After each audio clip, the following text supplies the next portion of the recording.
everybody. My name is Karla Ricaurte, and the topic for this week is cultural adaptation. So I will be presenting this webinar today. For the agenda, we have today that, well, first I will introduce myself, and then I will provide an overview of the webinar goals. Then I will proceed with a quick icebreaker. So even though that you cannot talk right now, we somehow feel comfortable and in a safe space. And then I will continue to show you the motivations and challenges of international students that I am sure that you are already related to. Then I will proceed to explain the cultural adaptation cycle and the acculturation model. And finally, I will show you some strategies to build resilience during your time abroad. So first of all, my name is Karla Ricaurte. I am Colombia. Currently, I am in Colombia, so it is morning here. I am a psychologist, and I just finished my master in research and innovation in higher education, which is, of course, an Erasmus Mundus Joint Master. I have 5 years of experience in faculty development in higher education, and my interests are in sociocultural and psychological adaptation of international students. In fact, my master thesis was about this topic. Maybe if you are in the 2022-2023 cohort of students, you received a questionnaire that I used for my thesis, which was very helpful. And if you respond to it, thank you very much. And I am also interested in higher education research and in faculty development. Objectives or the aims of this session today, or the cultural adaptation topic in general, is to understand the challenge faced by international students and to identify a student's own challenges in a different culture. And second is to reflect on and relate a student's experience to the cultural adaptation cycle and acculturation model, so you can identify at least one strategy that can help you to build resilience. I would like to know what word comes to mind when you think about cultural adaptation. So you can write there what the first word that comes to mind and click send so I can see it here on the screen. So I see that some of you have said communication, loneliness, diversity, crying. I agree. Shock. Difficult, adjusting,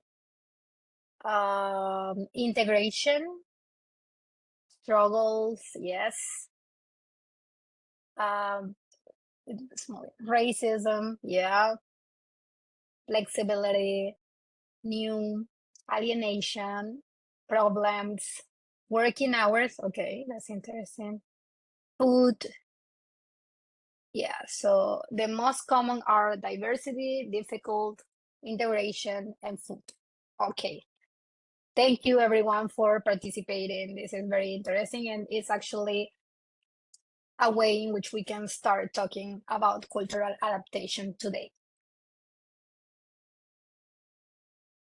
So before getting to the adaptability, I want to start like from the beginning. And the beginning is when we decide to go abroad.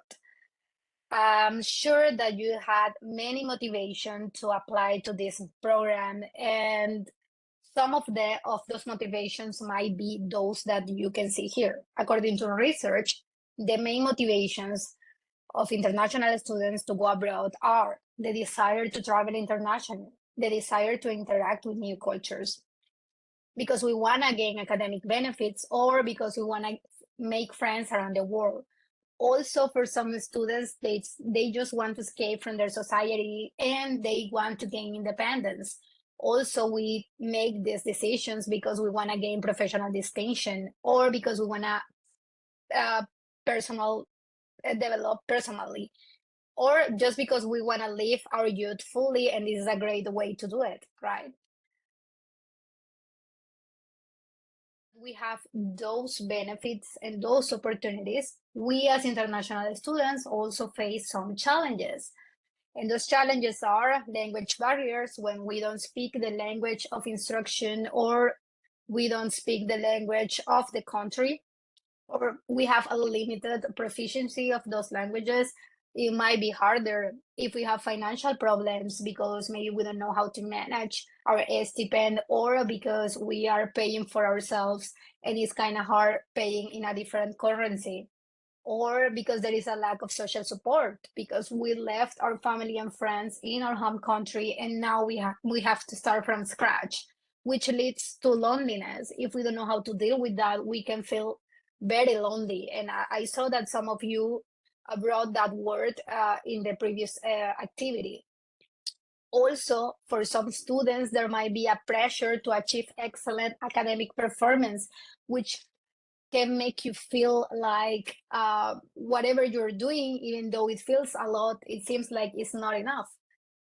Also, we have to adjust to a new context, which has different rules, both academically and personally. And there might be a lack of appropriate support for mental health because maybe we don't know where to go if we are struggling and if we don't feel okay. And of course, as you mentioned before, another challenge is discrimination because we don't know, like, the country where we're going, what we're expecting there. I want to take a moment so you can identify the challenges that you have encountered or that you're currently facing. So go again to the link. If you're already there, please respond to this question. What challenges are you currently facing? I try to make it that you can select many responses, but if you can, just choose the one that maybe is affecting you the most at the moment. Let's have 30 seconds for this as well.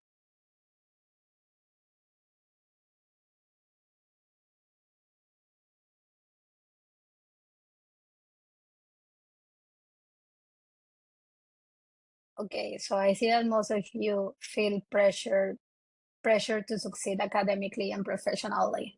Yeah, that's a reality. And that you struggle to speak fluently the language of the country. Also loneliness. Okay. Well, some of you don't know where to seek for mental health support or struggle financially. Okay, this is interesting. Thank you very much for sharing. This is anonymous, so you know, so it's okay. You can share honestly.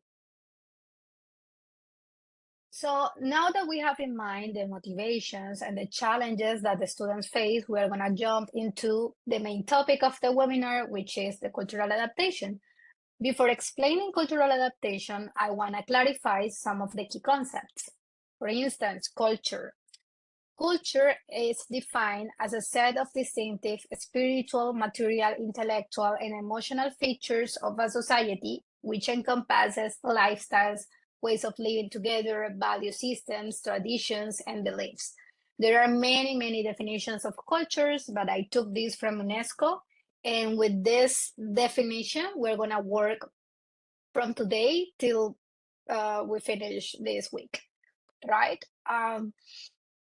Now, acculturation is a topic or a concept that I'm going to show you later, but I want you to connect this. Acculturation refers to the changes that take place as a result of an interaction with a different culture.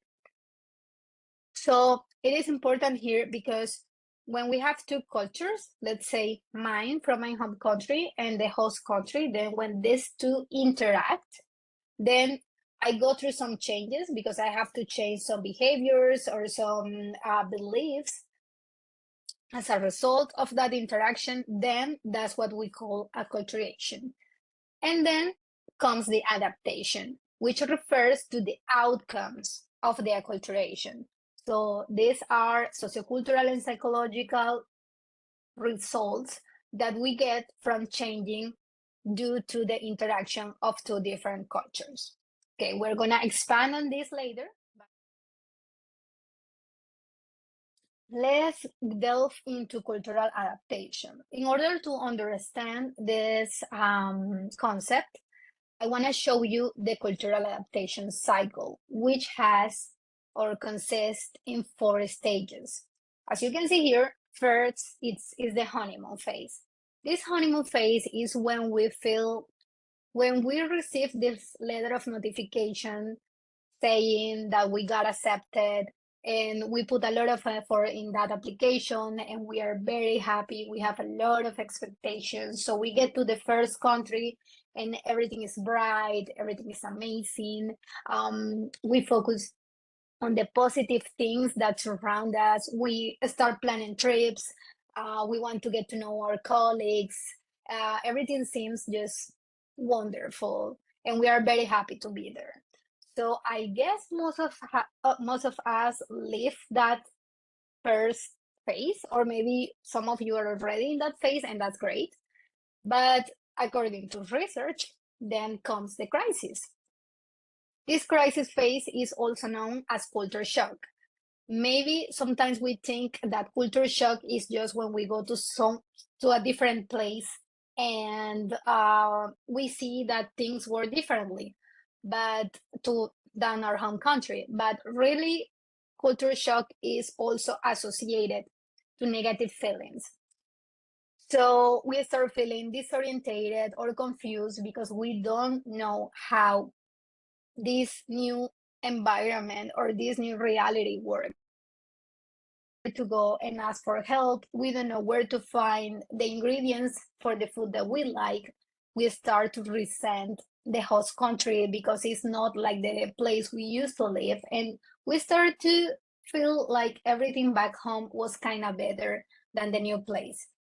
So usually here is when homesickness arrives, like in a very intense way. And the good thing is that after the crisis, the recovery comes. So the recovery phase is when we start negotiating those things that are good about our culture and the new culture that we're experiencing. We start to understand how things work in the new country. We start to develop some skills so we can actually achieve what we need to do in this new place. If we need to go shopping something, now we know where, or we know who to ask and stuff like that. And finally, the adaptation phase comes. In this phase, we actually feel that the new country became our second home. So we don't feel alienated anymore. We know that we are from a different part of the world, but this new environment is also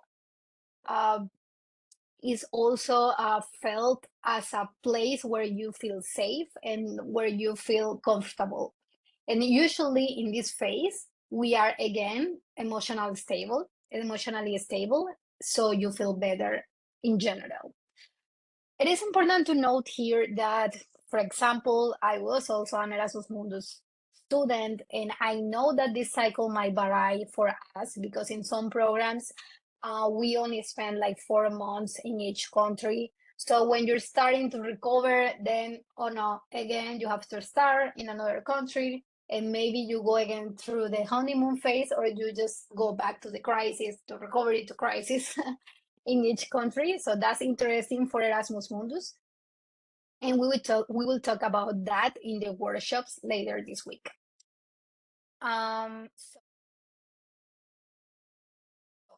The common symptoms of the crisis phase. First of all, there are changes in our eating habits. So if you used to cook all your meals, now you're just ordering food, or maybe you're not sleeping well, or you're sleeping a lot. Also, as I told you, the acute homesickness. So you're calling home all the time, you're daydreaming about going back to your home. You are maybe like you resent everything in the place you are now because everything is better at home. You start feeling hostile. You complain a lot about your current reality. You're sad. You're depressed. You get frustrated. You start having self-doubts because maybe at the beginning you felt that you that you could make it, that like this was going to be a great opportunity and you were not expecting that you were going to feel this way, so maybe you were not good enough, so you start feeling like a failure. It might happen to some of us. And also recurrent illness, when we start having headaches and doctors don't find a reason why, or a stomach ache or back pain, all those, if there is not a biological reason, that they might be related to this. And also, we usually withdraw from friends or activities when we are going through the crisis phase. So there are some risk factors associated to the crisis or the culture shock. Well, risk factors mean that if we have this, it might be harder for us to adapt and to overcome this phase. It might be harder. It's not impossible, but it might be harder. For example, a lack of previous mobility experience. It has been proven in research that students who have previous mobility experience actually overcome or adapt easily in their next mobility experience because they know how it works, they already know how it feels, they already lived away from their family and friends. But if this is your first mobility experience, you might be experiencing all these feelings for the first time, so you don't know how to manage them. Also, cultural distance. For example, here, distance is not in terms of kilometers. It means how dissimilar or different are the cultures, yours and the new culture. So the farther they are in terms of values, beliefs, habits, etc., then the harder might be for you to adapt to the new place. Also, it has been found that gender is a risk factor. It seems that for women is more difficult to adapt to a new place. And also for Erasmus Mundus Joint Master, the ones that come from non-EU countries, is going to be harder for us. It's also associated to the cultural distance.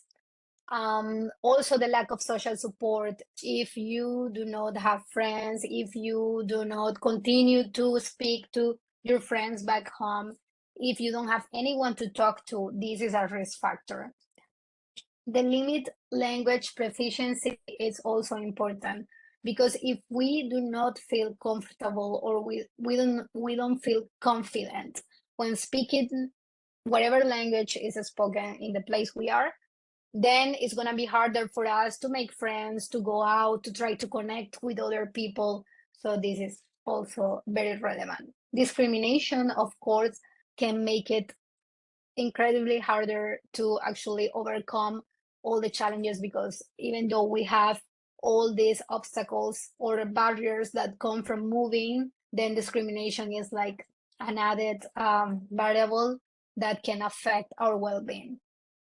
Acculturation attitudes are also a risk factor, some of them, and I will show you later more about this topic.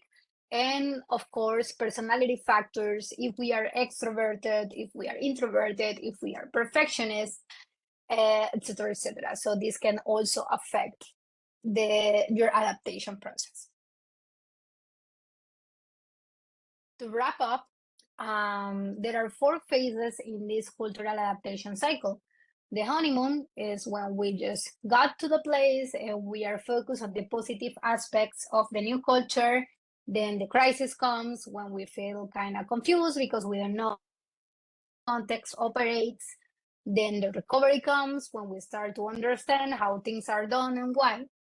And then the adaptation comes, that is when we feel that this new culture is our second home and we regain our emotional stability. So now I want to take a moment so you can recognize in which phase you are currently or in what phase do you relate to. So let's go back to the website, please, and select in which phase are you currently in. Let's have 30 seconds for this as well.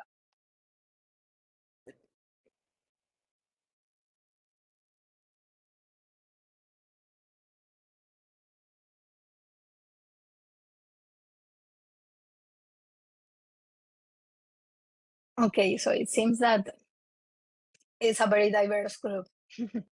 That's gonna be interesting for the workshop. Um, so most of you in crisis recovery and adaptation. The ones that are in honeymoon, that's great. Enjoy it a lot. Maybe the theory is is not true and you will stay there.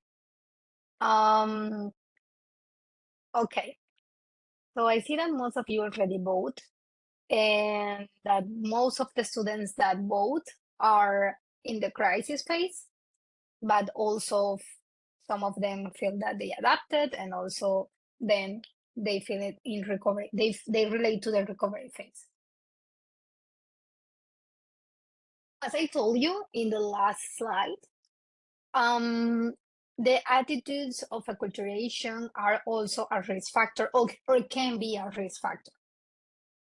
As I mentioned at the beginning, acculturation refers to the changes that take place as a result of an interaction with two dissimilar groups of people or two different cultures. So this concept of acculturation is classified into dimensions or is organized into dimensions. The y-axis, as you can see here, is the identification with the host culture, and the x-axis is the identification with your home culture. So when we cross these two dimensions, we have four attitudes of acculturation. The first one, the green one, called integration, refers to the attitude in which we identify with both host and home culture. We still want to keep our culture, but we are also interested in getting to know the new one. We want to interact with this culture. The assimilation attitude, the blue one, is when we identify with the host culture, but we really want to avoid our home culture. So we maybe don't want to interact with what we left at home, but we want to get to know the new environment. The yellow one, separation, is when we identify with our home culture and we want to keep and we want to continue practicing our home culture, but we don't want to have anything to do with the host culture. And finally, marginalization is when we don't identify with any of them. We don't want to interact with any of them, nor the new one, nor the home culture. I want to ask you, which of these attitudes do you find relatable? Right now, I know that you have been maybe in many countries, but let's reply to this thinking about the place you are currently in. So yeah, let me know which of them do you find relatable. So it seems that most of you seek interaction with both cultures.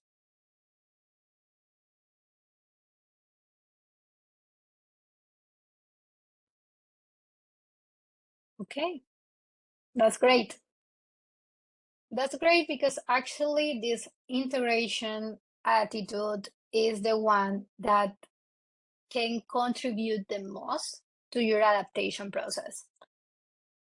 So this is great that most of you are feeling that way. And I see that there is a minority that don't wanna interact with the host culture, but want to preserve their cultural identity. And that's also understandable, happens to a lot of people. And the ones that don't wanna interact with any of them, that's something interesting that I would like to ask you. And I hope that we can talk about that later in the workshop. We are gonna continue with the strategies to build resilience abroad. Here, I wanna point out that these are some strategies that are suggested by the research, but you can actually have your own strategies depending on your personality or your preference, etc. So this might be a little bit generic, but I hope that we can talk about it later too, so I can get to know maybe other ideas that you might have. So the first strategy is to recognize that culture shock is normal. As you saw when I asked you in which phase do you felt that you were right now, there was like 15 students that felt that they were in the culture shock phase. And this is normal. This is part of life. Every time that we have a change in our lives, we have some kind of grief. We like things the way they are most of the time. And when they change, even though we took the decision of that change, we're going to take some time to start feeling okay again and to adapt to that new reality. So the invitation here is to what I want with this is I want to let you know that you're not alone in this process, that I, as an Erasmus Mundus student, and I'm sure that many of you as well have gone through this, and that, as I told you, the good thing is that the recovery comes after that, and then everything starts to take its position, and you recover that stability. And yeah, so that's the first strategy. Let's keep in mind that this is normal, and that let's not punish ourselves because we are not feeling okay, and try to be more compassionate to ourselves. Second, I invite you to know your host country. I know that it might feel not okay because we are not familiar to our surroundings, but the only way to solve that is to starting to get to know the host country. So I invite you to go out, to go to the museums, to talk to people, to try the food, to try to listen their music, or go into any cultural activity, so you can start to understand the place where you are, their history, and why they behave the way they behave, or why they eat the way they eat. So we can have like a more uh, broad perspective of the place we are in the moment. There is another invitation to, instead of judging, being curious. I know that most of the time, as humans, when we see something different and that is maybe going against our values, what we do is, or our values or our beliefs, what we do is we judge. That's like something automatic for most humans. But the invitation is here that when you face something that is different or that is against some of your beliefs or your culture, then you stop and try to be curious and ask why. Why do you believe that? Why this happens this way? Why? What is the background of this thing that I'm observing right now? Why in my country happened this way, and why in this country is happening this way? And that's gonna give you again like a very an overview of the culture, and not only the new culture, but you that could also help you to understand your own, and yeah, to develop many intercultural skills, which is the topic of the next week. So this is another invitation to, instead of judging, being curious. The fourth strategy is to meet a local. I cannot tell you how much research suggests that having local friends is contributing to the adaptation process. Why? Because local people have all the answers. They know where to buy cheap food or where to find the ingredients for the food of your home country. They know which are the best restaurants. They know how bureaucracy works in that country. They know where to find clothes for the winter. They know everything that you might be wondering. So having local friends is actually very helpful. I know that as an Erasmus Mundus, that might be hard because we are moving, we are on the move most of the time. But participating in activities at the university, for example, or practicing sports could be a way, or even dating, if you're interested in dating. It could be a way to meet people that can actually help you to go through this and to overcome all these obstacles. Fifth, continue to keep in touch with your home country. With this presentation, I don't mean to tell you that you should forget your home country and just focus on the new country. No, if it is good for you, continue to keep in touch with your home country and continue to talk to them, to share what you learn here. And this is, if you find that this is something that contributes to your well-being, sorry, just continue to do that. Then another strategy is to talk to someone. I'm sure that you have heard this like in every webinar and workshop, but it is actually a relief when you share your struggles with someone and that person can understand you. Not because you need an advice, because it's not always about the advice, but it's more about the fact that you feel connected to someone. And that way you're not alone. It could be a friend, it could be a colleague, and it could be also a counselor. Most of the counseling service of the universities are underutilized by international students. Most of the universities have these services. And maybe you don't know, but it would be good to ask if you think that you need that. You could ask to your coordinator, and they could maybe lead you to this place where someone will listen to you. Now, I know that maybe this service is in a local language or English, so you could also try to seek for counseling service back in your home country. After the pandemic, most of the services are online, so you could find someone, and it might be even cheaper because of the change of currency for some of you. So I really want to leave this idea with you because it's one of the most helpful ones.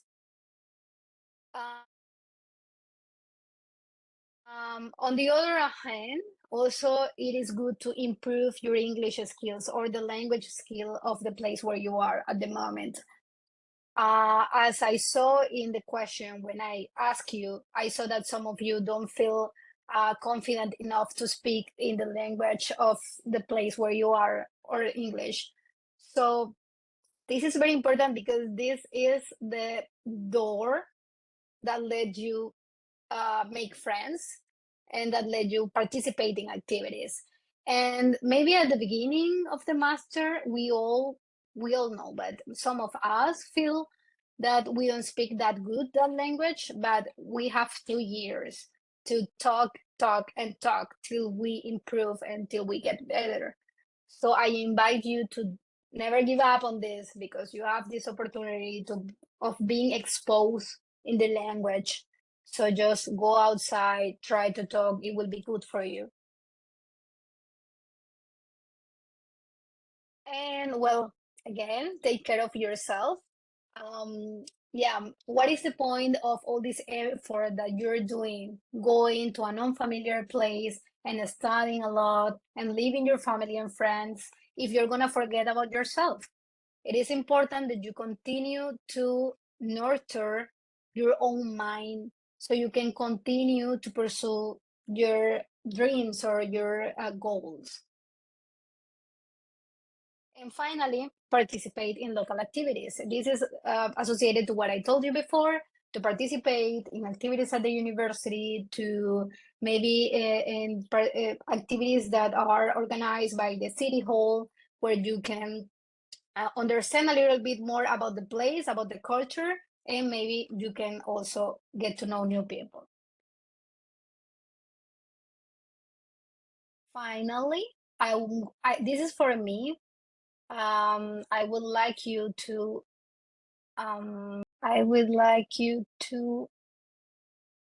let me know whether you achieve or we achieve the learning outcomes of today's learning experience. So this is kind of my feedback.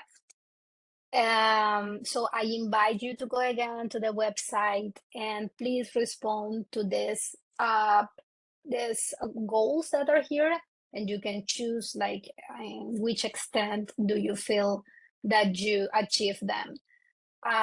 There were two objectives for today, but I broke them down here so it's easier to respond. And with this, we will finish.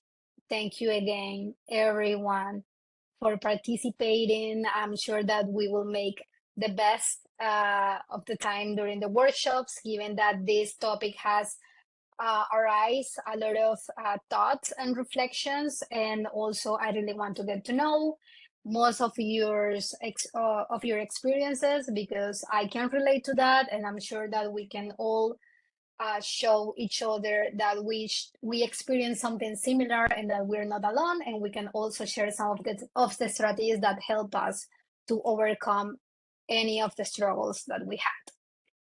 So I see that most of you already voted, and thank you for your rating, for your feedback, and I hope that you have a great evening today. It's morning for me, but I hope you have a great evening today. Thank you very much for your participation.